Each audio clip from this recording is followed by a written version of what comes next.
বিদেশে যে ভাই বোন আছে তারা কিন্তু দিন রাত অনেক কষ্ট করতেছে।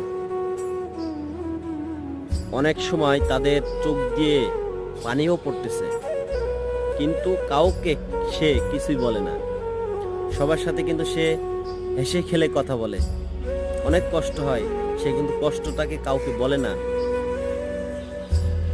আর আমরা কি করি, ওই ভাইয়ের কাছে ফোন দিয়ে আমার জন্য এটা আনবেন, ওটা আনবেন, আমার এটা লাগবে, আমার ঘড়ি লাগবে, আমার ফোন লাগবে, আমার আইফোন প্রো ম্যাক্স ছাড়া হবে না, আমার সোনার চেন লাগবে, অনেকেই বলে। কিন্তু কিন্তু একজনও কি শুনতে পারছে তাকে, ওই ভাইকে, যে ভাই আজকের আপনার শরীরটা কেমন আছে?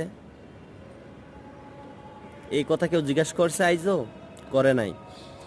তা আমরা আগে